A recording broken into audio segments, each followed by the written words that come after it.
When the gavel echoed through the courtroom, the sound was quickly drowned out by the thud of the bailiff slamming an innocent man against the oak benches. The gallery let out a collective gasp as the victim, blood already pooling at his lip, offered a chilling smile and whispered, "You have no idea what you just did." The smirk vanished from the bailiff's face mere seconds later when the mahogany doors exploded open and federal agents swarmed the aisles, signaling that he had made a catastrophic error in judgment. Monroe County District Court was a building that smelled of old floor wax, stale coffee, and quiet desperation. It was a place where futures were decided in minutes, often without a second glance. Room 304, presided over by the notoriously harsh Judge Quentin Hale, was widely considered the belly of the beast. But the real danger in room 304 didn't sit behind the elevated mahogany bench. He stood by the gallery doors, hands resting lazily on his utility belt. Deputy Harlan Crow was a man who thrived on authority. Standing tall with a barrel chest and a buzz cut that tightly gripped his scalp, Crow had a reputation. Among the local defense attorneys, he was known as the Enforcer, a bailiff who routinely used intimidation, racial profiling, and unnecessary physical force to maintain order. Over the years, Crow had accumulated numerous excessive force complaints. All of them had been quietly dismissed by Judge Hale. The courthouse ecosystem protected its own, and Crow operated with the absolute certainty of a man who believed he was untouchable. Sitting quietly in the third row of the gallery was Agent Everett Lang. Everett didn't look like a man who could dismantle an entire judicial empire. He wore a faded green bomber jacket over a plain gray t-shirt, dark denim jeans, and a pair of scuffed work boots. A navy blue baseball cap rested on his lap. He was a powerfully built black man, his posture relaxed, but his dark eyes sharply observing every microscopic detail of the room. He was currently watching Judge Hale sentence a young first-time offender to the maximum penalty, ordering the kid into a privately owned probation program, a program that unofficially kicked back a profit share directly into Hale's offshore accounts. Everett wasn't a worried family member, and he wasn't a defendant waiting for his docket number to be called. Everett Lang was a special agent with the Federal Bureau of Investigation, specifically assigned to the Public Corruption Task Force. For years, Everett had been working deep undercover on Operation Blind Justice, a massive federal RICO sting aimed at tearing out the rotting roots of the Monroe County judicial system. He was here today to observe, to document, and to serve as the final eyewitness to Hale's blatant procedural violations before the FBI dropped the hammer. Hidden beneath his faded jacket, taped securely to his ribs, was a state-of-the-art encrypted audio transmitter. On his left wrist, masquerading as a cheap digital watch, was a biometric panic button tied directly to a heavily armed FBI hostage rescue team, currently idling in an unmarked tactical van a few blocks away. Everett's mandate was simple: watch, record, and leave. But Deputy Crow was bored. The morning docket had been too quiet for his liking, and his eyes began scanning the gallery for a target to assert his dominance over. His gaze stopped on Everett. To Crow, Everett was an anomaly. He wasn't dressed in a cheap suit like the defendants, and he didn't have the exhausted, defeated look of a family member. He was sitting with the quiet confidence of a man who wasn't afraid of the room. That confidence irritated Crow on a cellular level. Furthermore, earlier that morning, a bulletin had gone out for a fugitive named Tyrell Banks, a tall, muscular black man wanted for parole violation. Tyrell Banks had a neck tattoo and was young. Everett had 0 tattoos and was older, but in Crow's prejudiced, power-hungry mind, close enough was all the justification he needed. Crow stepped away from the double doors, his heavy leather boots thudding against the linoleum aisle. He moved with the slow, deliberate swagger of a predator, cornering prey. Several people in this gallery noticed the shift in his demeanor. Evelyn Voss, an overworked public defender sitting in the front row waiting for her client's case, turned around. She immediately recognized the malicious gleam in Crow's eyes. She had seen it before, usually right before someone was dragged out of the courtroom bleeding. Everett saw him coming. His peripheral vision tracked the bailiff's approach, but Everett didn't react. He casually kept his eyes forward, watching the judge. He knew exactly what was happening. The psychology of a bully was predictable. "Hey!" Crow barked, stopping at the edge of the wooden pew where Everett sat. His voice was a harsh rasp that cut through the low murmur of the courtroom. "You stand up." Everett slowly turned his head. He looked up at Crow, his expression perfectly neutral. He didn't flinch, didn't scramble to obey, and didn't show an ounce of fear. "Is there a problem, Deputy?"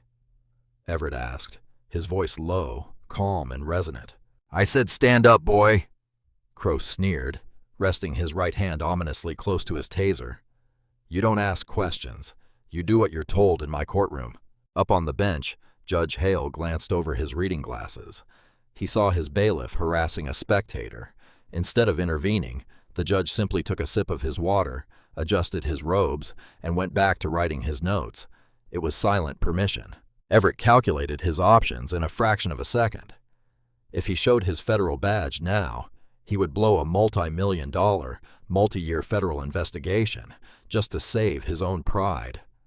The wiretap warrants, the financial subpoenas, the entire RICO case hinged on catching Hale in the act today. He couldn't break cover. He had to play the part of a regular citizen. "I'm just here observing the proceedings, Deputy," Everett said evenly, remaining seated. "Court is open to the public. I haven't disrupted anything." Crow's face flushed a deep, ugly red. Nobody defied him. Not here. He leaned over the pew, his foul breath washing over Everett's face. "You match the description of a fugitive. Tyrell Banks. Now you're going to stand up, put your hands behind your back, and come with me, or I'm going to drag you out of this bench by your teeth."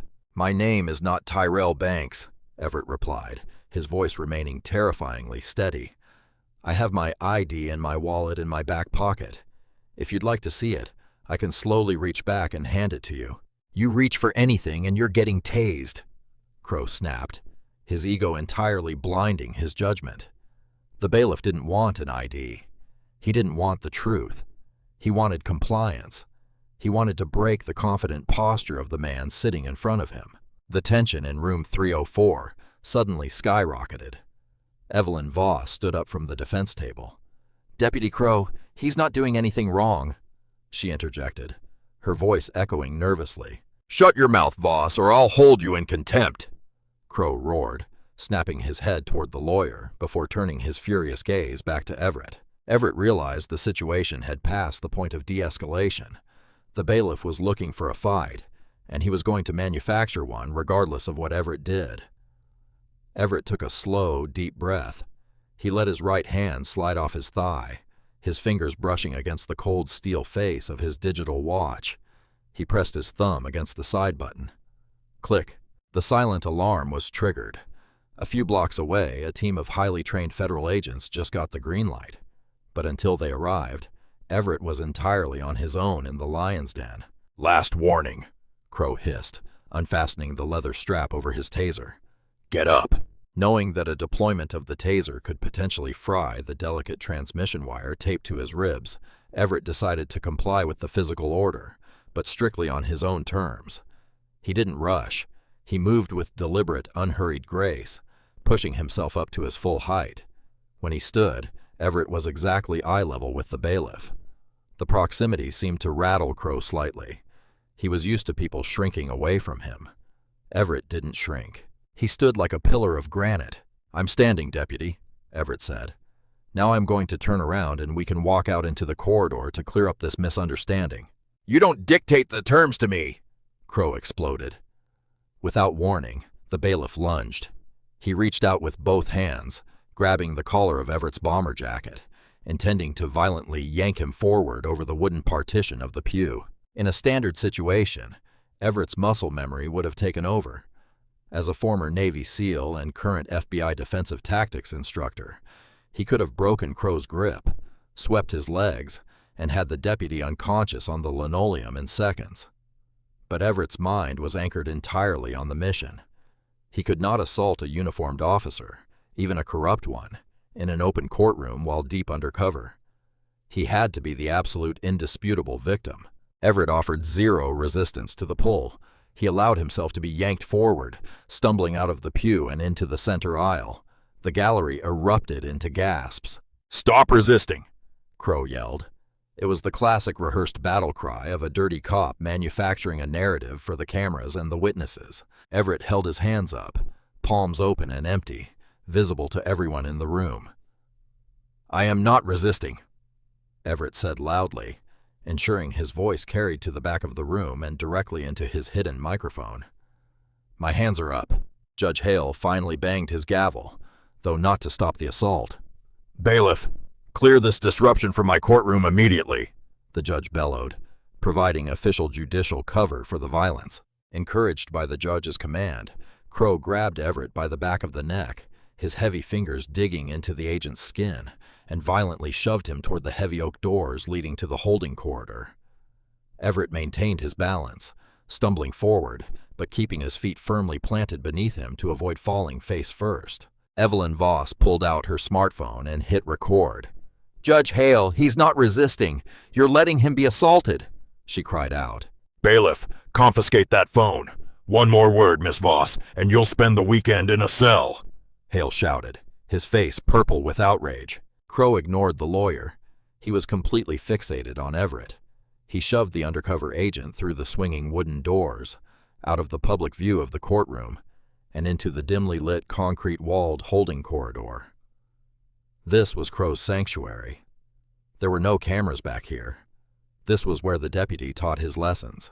The doors swung shut behind them, cutting off the noise of the gallery. The silence in the hallway was thick and heavy.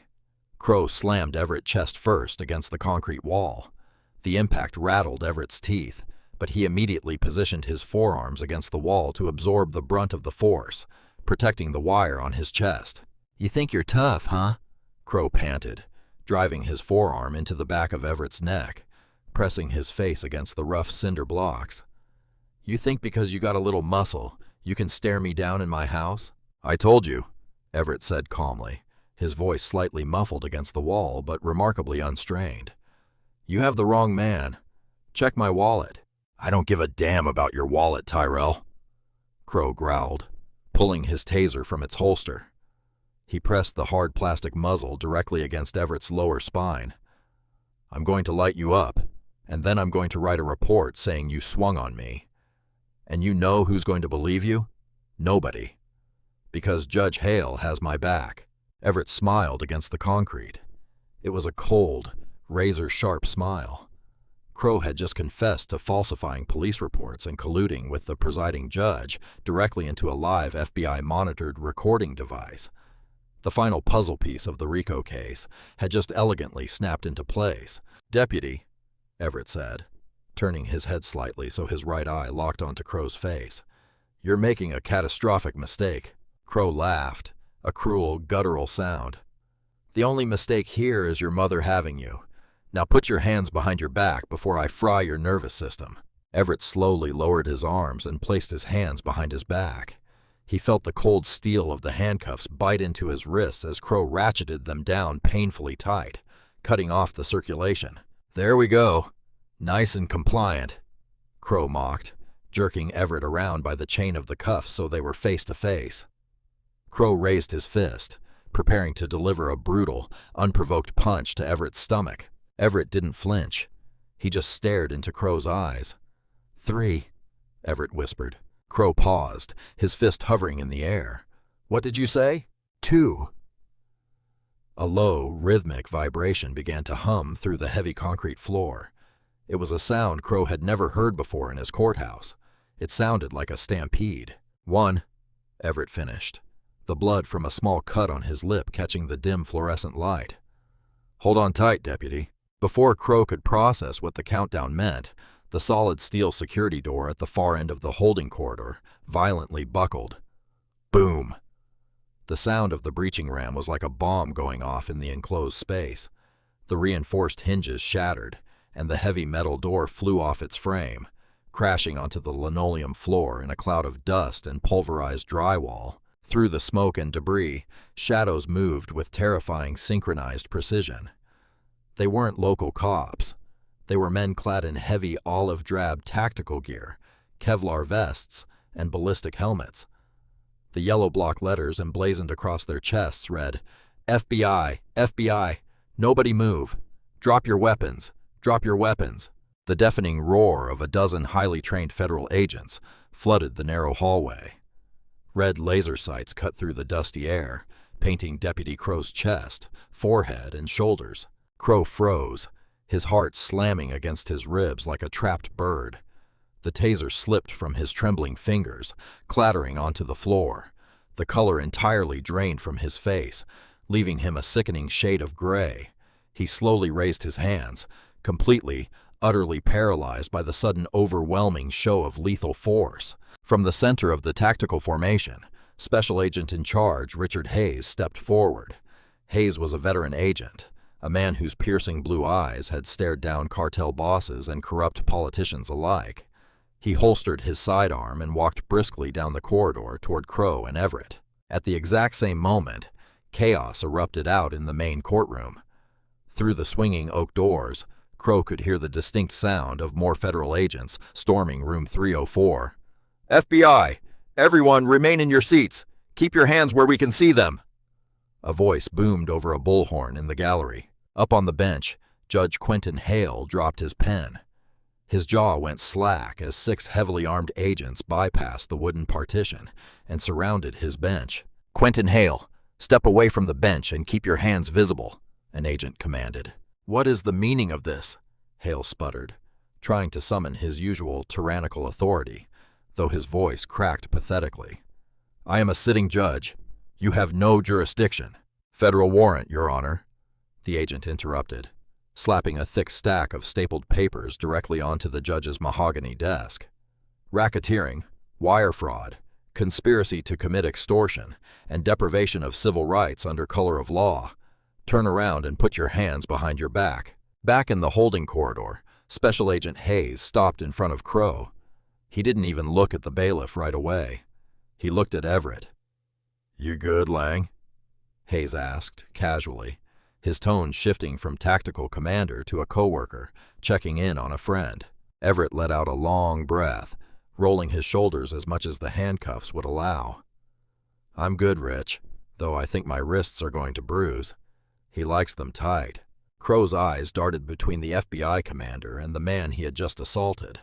His brain was misfiring, desperately trying to compute the reality of the situation. Lang? Who the hell is Lang? Lang?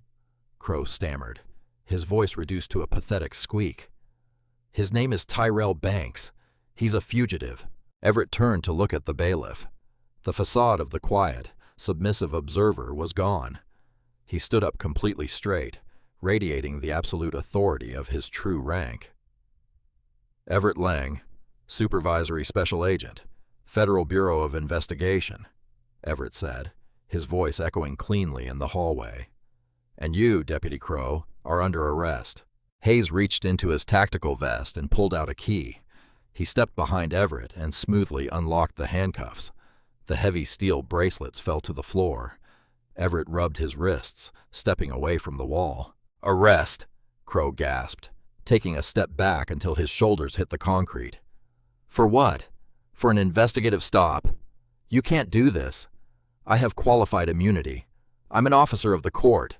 You are an officer of the court, Hayes corrected, stepping into Crow's personal space. Now you're just a suspect. And we're not arresting you for an investigative stop, Harlan. We're arresting you for the systematic extortion of parolees, witness tampering, assault under color of law, and racketeering. We've been listening to your phone calls for months. We have your bank statements. We know about the kickbacks Judge Hale gave you from the private probation companies to act as his personal muscle. Yeah. Crow's knees buckled slightly. The bravado, the bullying, the untouchable aura. It all vanished in a millisecond, leaving behind nothing but a terrified, broken man, realizing his entire life was over. You set me up, Crow whispered, staring at Everett. I didn't set you up, Everett replied coldly. I just gave you the rope. You decided to tie the knot. You chose to target a man sitting quietly in the back of the room because of how he looked. You chose to assault him. You chose to threaten him with falsified reports. I just happened to be wearing a wire. Everett reached under his bomber jacket and pulled off the small rectangular audio transmitter taped to his ribs, holding it up so Crow could see the blinking green light. Every word you said in this hallway and in that courtroom was broadcast live to the United States Department of Justice, Everett added. Hayes signaled to two of the tactical agents. Cuff him. The agents stepped forward, grabbing Crow by the arms. They weren't gentle. They spun him around, slamming him against the exact same concrete wall he had just shoved Everett into. They pulled his arms behind his back, securing them with heavy steel handcuffs. Crow didn't fight back.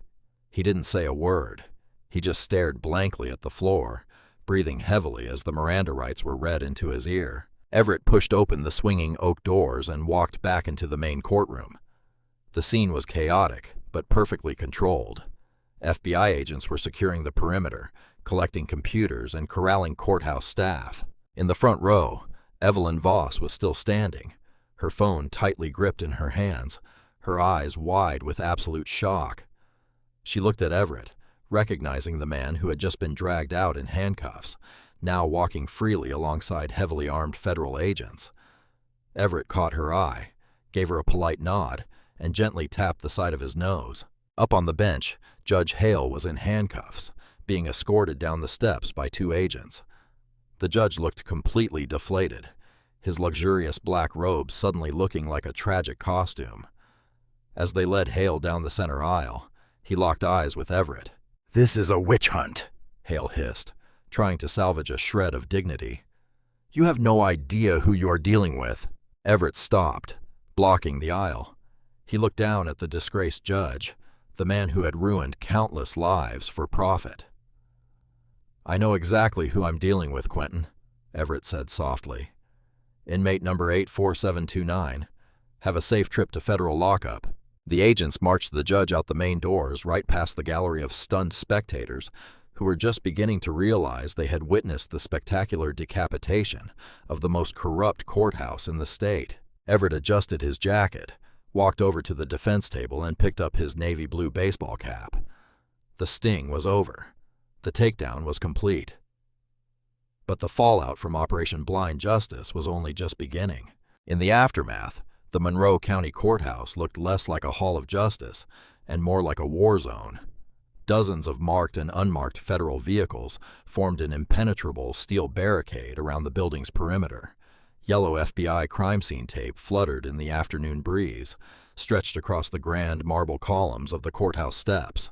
Above, the aggressive thumping of local news helicopters chopped through the air, their cameras broadcasting the unprecedented raid live to millions of stunned viewers across the state. Inside, the bureaucratic machine of the county had ground to a complete, terrifying halt. Every bailiff, clerk, and stenographer had been sequestered in the ground floor cafeteria, their cell phones confiscated, waiting to be interviewed by federal agents. Everett Lang stood in the center of Judge Quentin Hale's private chambers, wiping a speck of drying blood from his lower lip with a sterile alcohol pad. The judge's office was a monument to unearned arrogance. It smelled strongly of aged leather, expensive bourbon, and imported Cuban cigars. Floor-to-ceiling bookshelves lined the walls, filled with pristine, unread legal volumes meant to project an image of scholarly wisdom. Tacky, Special Agent Richard Hayes muttered, using a gloved hand to push a framed photograph of Hale shaking hands with the governor flat onto the mahogany desk. Guy lives like an absolute king on a public servant's salary. It's almost insulting how little he tried to hide it. Arrogance is a hell of a drug, Rich, Everett replied, tossing the bloodied alcohol pad into a wastebasket. He walked over to the judge's massive desk. Hale believed he was the law. When you think you're the law, you stop worrying about who's enforcing it. A team of FBI forensic data technicians, utilizing state-of-the-art Celebrite UFED extraction tools, were already hard at work dismantling Hale's desktop computer. But Everett wasn't interested in the obvious digital footprint. A man like Hale running a multi-million-dollar kickback scheme with private probation companies wouldn't keep his real ledger on a courthouse server. Everett slowly paced the room, his eyes scanning the intricate woodwork. As a former Navy SEAL and a veteran investigator, he knew how to look for the things that didn't belong. His gaze locked onto a heavy, ornate humidor sitting on a side table near the window. It was perfectly polished, but the alignment of the brass hinges was a fraction of a millimeter off-center. Everett pulled on a pair of blue nitrile gloves, walked over and opened the humidor. The rich scent of cedar and tobacco filled the air. He carefully removed the cigars, setting them aside. He pressed his fingers against the bottom panel of the box. It was completely solid, but when he applied pressure to the top left corner, there was a faint, almost imperceptible click. "Rich, bring a spudger over here," Everett called out. Hayes jogged over, handing Everett a thin metal pry tool. Everett slipped it into the microseam he had just exposed and popped the false bottom loose. Underneath lay 3 encrypted military-grade titanium flash drives and a small, worn black moleskin notebook. Hayes let out a low whistle. "Bingo! Let's get these to the cyber unit." Before handing the notebook over, Everett flipped it open. The pages were filled with handwritten dates, initials, and astronomical dollar amounts. But what caught Everett's eye wasn't the money. It was a list of names under a column aggressively underlined in red ink and labeled liabilities. At the very top of the list, circled twice, was the name Evelyn Voss. "Hayes, look at this," Everett said, his voice tightening. Hale wasn't just laundering money. He was keeping a hit list. Minutes later, Everett was sitting across from Evelyn Voss in a vacant, windowless witness consultation room. The young public defender looked exhausted.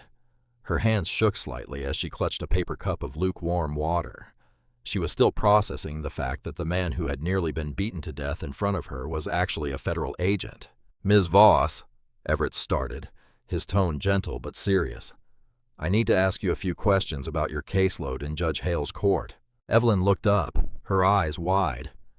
"I didn't know anything, Agent Lang. I swear. I just thought Hale was strict. I thought he hated my clients." "He didn't hate your clients, Evelyn. He hated you," Everett said softly. He slid a photocopy of the ledger page across the metal table.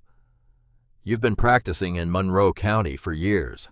In that time, you have the highest conviction and maximum sentence rate of any public defender in the district. Did you ever wonder why?" Evelyn swallowed hard, staring at her name circled in red ink. I thought I was just a bad lawyer. I thought I was failing them." "You weren't failing them. The game was rigged against you from the start," Everett explained, leaning forward. "We've been tracking the private probation company, Sentinel Correctional Services. They charge exorbitant monthly fees to parolees. If the parolee can't pay, they get sent back to jail, and Sentinel gets a state subsidy. Hale was deliberately assigning you the most vulnerable defendants, fast-tracking their convictions, and funneling them directly into Sentinel's meat grinder. And because you were so relentless in filing appeals and digging into the sentencing disparities, Hale flagged you as a liability." Evelyn's face went pale. "A liability? He was building a case to have you disbarred, Evelyn. He was going to plant evidence in your office to frame you for witness tampering," Everett said, pointing to a set of shorthand notes at the bottom of the page. "You were getting too close to the pattern. You actually cared about the law, which made you the most dangerous person in his courtroom." Tears welled in Evelyn's eyes, a mixture of profound relief and simmering, absolute rage.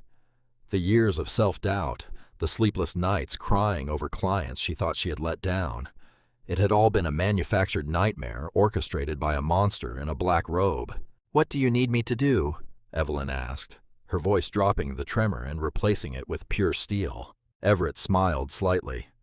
"I need you to tell me everything you know about District Attorney Preston Hale, because a judge can't rig a courtroom this thoroughly without the prosecution playing ball." Miles away, deep inside the heavily fortified FBI field office, Deputy Harlan Crow was experiencing a reality check of monumental proportions. He sat handcuffed to a steel ring bolted to a heavy metal table in Interrogation Room B. The bravado he had displayed in the courthouse was entirely gone, replaced by the nervous, sweaty desperation of a cornered animal. He had been sitting in the freezing, hyper-air-conditioned room for hours without a sip of water. The isolation was a standard tactic designed to let a suspect's imagination tear them apart before the interrogator even walked through the door. The heavy steel door clicked open. Everett Lang walked in, no longer wearing his undercover street clothes. He was dressed in a sharp, perfectly tailored dark navy suit, a crisp white shirt, and a subtle blue tie. The transformation was jarring. He looked like the absolute embodiment of federal authority. Everett carried a thick manila folder and a sleek silver laptop, which he set down on the table with a loud, deliberate thud. Crow flinched. Everett didn't sit down. He stood over the table, silently staring at Crow for a full, agonizing minute. "I want my union rep," Crow finally blurted out, his voice cracking. "I want a lawyer. You can't interrogate me without representation." Everett slowly opened the laptop and pressed a button. "Harlan, you fundamentally misunderstand your current situation. A union rep handles labor disputes and paid administrative leave. You are currently facing charges under the Racketeer-Influenced and Corrupt Organizations Act. Your union abandoned you the second they saw the live footage of you assaulting a federal agent. As for a lawyer, you are welcome to one, but by the time a public defender gets down here, the train will have left the station." "Saw. What train?" Crow sneered, trying to summon a fraction of his old courthouse swagger. "You got me for a bad shove. That's a misdemeanor battery at best. I'll be out on bail by midnight." Everett let out a dark, humorless chuckle. He reached into the manila folder and pulled out a glossy, high-resolution photograph. He slid it across the table. It was a surveillance photo of Crow standing in a dimly lit parking garage accepting a thick manila envelope from a man in a tailored gray suit. "That is Gregory Thorne, CEO of Sentinel Correctional Services," Everett said coldly. And that envelope contained a significant amount in sequentially marked, non-consecutive bills, a direct cash kickback for ensuring numerous of Evelyn Voss's clients were intimidated into accepting maximum sentence plea deals last month. "We have the wiretap audio of you coordinating the drop. We have your bank records showing the deposits into your offshore shell account." Crow stared at the photo, the color draining from his face. The sweat on his forehead suddenly felt like ice. I was just following orders," Crow stammered, the classic defense of a coward. "Hale made me do it. If I didn't play ball, he would have fired me." "That's exactly what Hale said about you," Everett replied smoothly, dropping the ultimate psychological hammer. Everett hit play on the laptop. The audio was crisp and clear. It was Judge Quentin Hale's voice recorded less than an hour ago in Interrogation Room A, just down the hall. "Crow was a rogue element," the judge's recorded voice echoed through the small room, dripping with aristocratic disdain. "He was the one extorting the probation companies. I was completely unaware. He used the authority of my courtroom to run his own personal mafia. The man is a violent thug. I am fully prepared to testify against him in exchange for immunity." Everett paused the audio and closed the laptop. He leaned down, resting his palms on the metal table, bringing his face inches from Crow's. "The prisoner's dilemma, Harlan," Everett whispered. "You and the judge are in separate boxes. The first one to give me actionable intelligence on the rest of the network gets the deal. The second one gets decades in a maximum security federal penitentiary, where I guarantee you the general population will love to meet a former bailiff." Crow started breathing heavily, his chest heaving as a full-blown panic attack set in. The ultimate betrayal had just happened. The man he had protected, the judge who had shielded his excessive force complaints, had thrown him to the wolves without a second thought. "He's lying!" Crow shouted, rattling the handcuffs against the steel ring. "Hale ran everything. He kept a secondary ledger. He kept blackmail on the district attorney. I know about the ledger." "I already have it, Harlan," Everett said dismissively, standing up and turning toward the door as if the interview was over. "You have nothing I need. Enjoy prison." Wait, Crow screamed, desperate to maintain any shred of value. "The icebox! You don't know about the icebox!" Everett stopped, his hand resting on the heavy metal doorknob. He didn't turn around immediately, letting the silence stretch, forcing Crow to sweat. Slowly, Everett looked over his shoulder. "What is the icebox?" It's a storage unit out in the desert near the county line," Crow panted, words tumbling out of his mouth in a frantic rush. Hale didn't trust digital files for the really sensitive stuff. The blackmail photos of District Attorney Preston Hale, the actual physical cash reserves, the fake passports. It's all in a climate-controlled locker at a place called Desert Safe Storage. Unit 404. Everett turned around, his expression unreadable. Who holds the key? Hale does, but there's a pickup scheduled for tonight, Crow confessed, his eyes wide with fear. Thorne's fixers are supposed to clear it out. They got spooked by a grand jury subpoena last week. They're moving all the cash and the blackmail material out of the county at midnight. Everett glanced at his watch. They had only hours to mobilize a tactical response unit, secure a federal search warrant for the storage facility, and intercept a heavily armed crew of corporate fixers before the most damning evidence in the entire state vanished into thin air. Everett walked back to the table, flipped open the folder, and slid a blank legal pad and a pen toward Crow. Write down the exact address, the gate codes, and the names of the fixers Thorne employs, Everett commanded, his voice vibrating with adrenaline. If you leave out a single detail, and one of my agents catches a bullet tonight, I will personally ensure you are housed in the same cell block as Tyrell Banks. As Crow frantically began to write, Everett hit the comms unit in his ear. Hayes, it's Lang. Spin up the hostage rescue team. Get the choppers fueled. We're going hunting tonight. The real war for Monroe County wasn't over. It was just moving into the dark. The desert wind howled across the desolate stretch of highway, kicking up violent swirls of red dust that battered the reinforced windshield of the FBI command vehicle. It was late at night. A couple of miles ahead, sitting alone in a vast expanse of scrub brush and cracked earth, was Desert Safe Storage. It was a miserable, forgotten facility surrounded by a rusted chain-link fence topped with concertina wire. In the back of the command vehicle, the red tactical lights bathed Everett Lang and Special Agent Richard Hayes in a crimson glow. They were surrounded by operators from the hostage rescue team, fully kitted in heavy black ballistic armor, quad-tube night vision goggles, and suppressed M4 carbines. "Drone feed is live," the tech agent whispered from the front console, tapping a ruggedized monitor. A high-resolution infrared aerial view of the storage facility filled the screen. "We have one heat signature on site, a single vehicle parked near row unit 404. Everett narrowed his eyes at the screen. Crow had said the fixers were scheduled to arrive at midnight. It was early, and a lone vehicle didn't fit the profile of a corporate cleanup crew. "Zoom in on that vehicle," Everett ordered. The camera magnified the glowing white heat signature. It wasn't a tactical SUV or a cargo van. It was a luxury sedan, a Mercedes-Benz S-Class. "Rich," Everett said, his voice tightening with realization. "The corporate fixers aren't here yet. That's District Attorney Preston Hale. He found out the FBI raided the courthouse, panicked, and decided to beat Thorne's men to the locker to destroy his own blackmail files. If Hale burns the contents of that locker, the entire RICO case against Sentinel Correctional Services goes up in smoke." Hayes grunted, slapping the magazine into his rifle. "We move now." "Hold," Everett countered, pointing at the top edge of the monitor.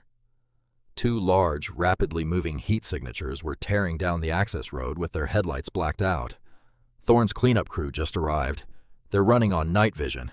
They're about to box the DA in. The situation had just evolved into a volatile three-way collision. Everett threw open the heavy steel doors of the command vehicle. "HRT, stack up. We have an armed corporate hit squad converging on a hostile civilian. Rules of engagement. Identify your targets. Return fire only if fired upon. Let's move." Everett and the tactical team sprinted across the desert floor, their boots crunching softly against the gravel. They moved like phantoms, their IR lasers cutting invisible lines through the pitch-black night. Inside the perimeter of the storage facility, the scene was rapidly deteriorating. District Attorney Preston Hale, a man used to the pristine safety of his country club, was frantically slamming a crowbar against the heavy reinforced padlock of Unit 404.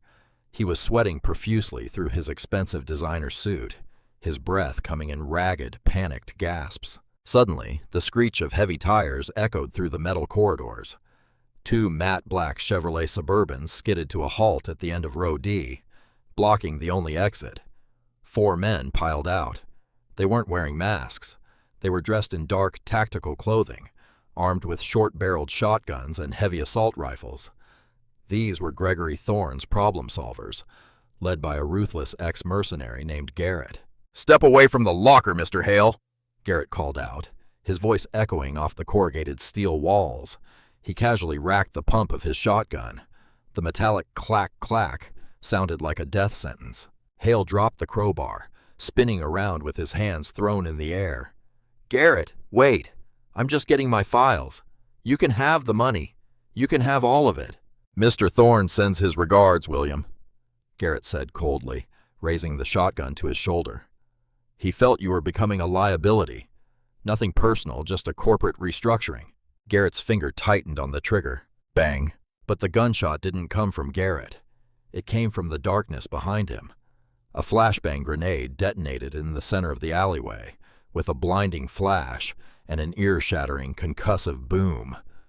The blast knocked Hale to the concrete and sent the 4 fixers stumbling backward, blinded and deafened. "FBI, drop your weapons! Do it now!" Everett materialized from the smoke like a vengeful ghost. He didn't hesitate. As Garrett swung his shotgun blindly toward the sound of Everett's voice, Everett closed the distance in 2 massive strides. He grabbed the barrel of the shotgun, violently wrenching it upward, and delivered a devastating palm strike directly to Garrett's chest plate, sending the mercenary crashing into the side of the Suburban. Laser sights painted the remaining 3 fixers from every conceivable angle. Overwhelmed, outgunned, and still completely disoriented from the stun grenade, the mercenaries dropped their rifles and dropped to their knees, lacing their fingers behind their heads. Hale was curled into a pathetic ball on the asphalt, sobbing uncontrollably. Everett walked over, his boots crunching on the gravel, and looked down at the district attorney. "Preston Hale," Everett said, his voice devoid of any sympathy. "You have the right to remain silent. I highly suggest you use it." Everett turned his attention to Unit 404. The lock had been badly dented by Hale's crowbar. Everett signaled an HRT breacher who stepped forward with a heavy set of bolt cutters. With a loud snap, the padlock gave way. Everett grabbed the corrugated metal handle and heaved the rolling door upward. Even for a seasoned federal agent, the sight was breathtaking. The locker was easily the size of a 2-car garage. Stacked neatly on wooden shipping pallets in the center of the room were shrink-wrapped bricks of bundled cash. Millions of dollars in extorted probation fees scrubbed clean from the books. But the real prize sat on a metal folding table in the back. A towering stack of meticulously organized manila folders, external hard drives, and photographs. Everett walked over and opened the first folder. It was a comprehensive ledger detailing every kickback Gregory Thorne had ever paid to Judge Hale, D.A. Preston Hale, and half the county commissioner's board to keep their private probation monopoly running. "Checkmate," Everett whispered. He tapped his earpiece. "Command, this is Lang. The icebox is secured. Send the evidence trucks. It's time to cut the head off the snake." The next morning, the sun rose over Capital City, reflecting off the sleek glass exterior of the Sentinel Correctional Services headquarters. Gregory Thorne sat at the head of his massive, polished mahogany boardroom table on the 40th floor.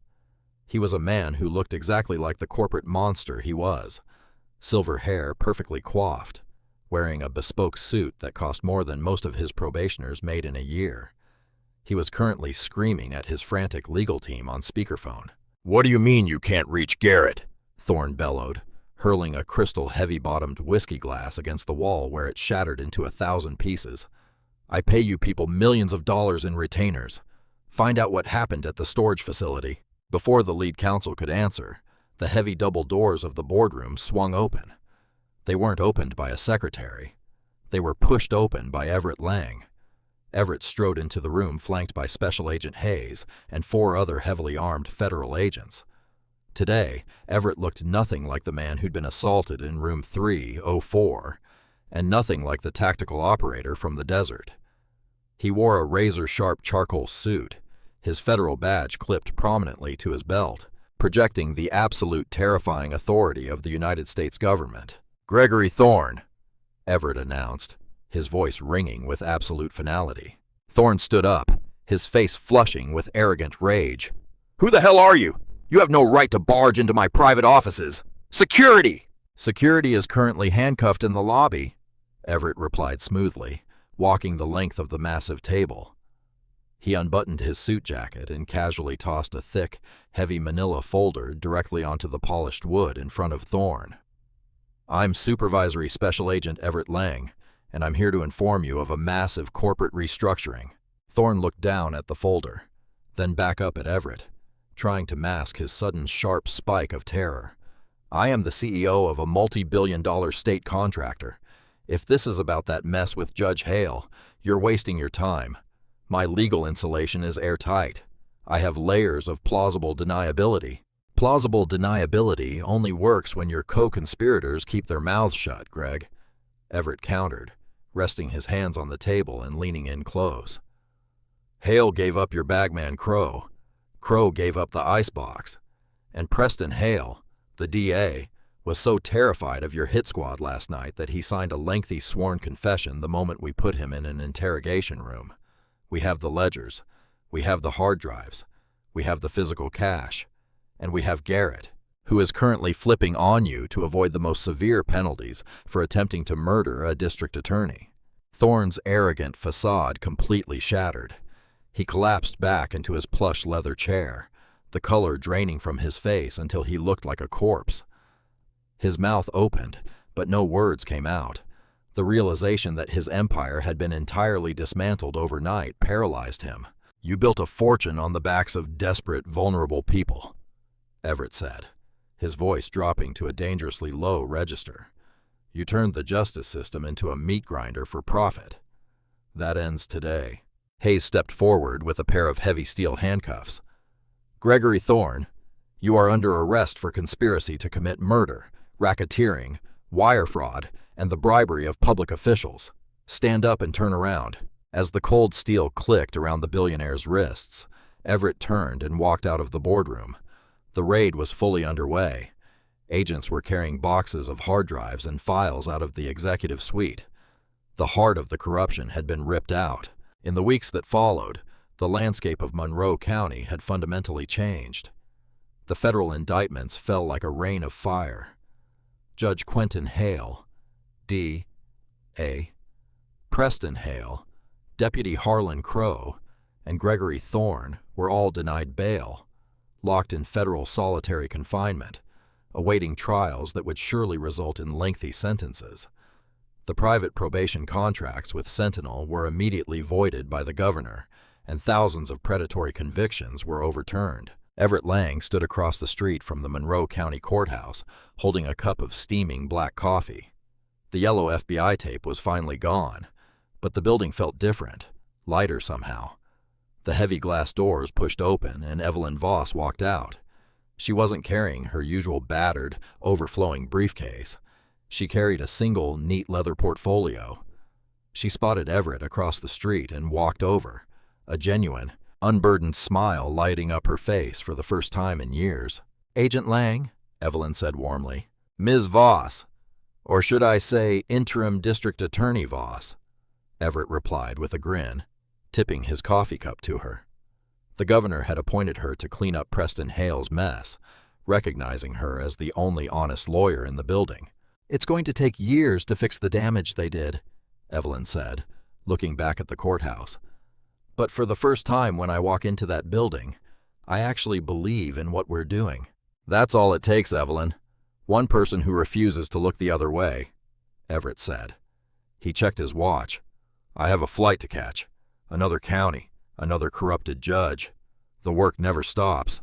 "Thank you, Everett, for everything," she said softly. Everett nodded, turned, and walked down the bustling sidewalk, disappearing into the crowd. The quiet observer, the phantom of justice, moving on to the next shadows. And that is exactly how a corrupt empire falls. If this real-life adrenaline-pumping takedown had your heart pounding, you need to hit that like button right now. Share this video with anyone who loves seeing arrogant bullies and corrupt officials get a brutal dose of reality. The justice system is crazy, and we cover the wildest, most satisfying true stories you'll never see on the mainstream news. Smash that subscribe button and ring the notification bell so you never miss out on the action. Sound off in the comments. What was the most satisfying moment of the takedown for you? Stay vigilant, and I'll see you in the next one.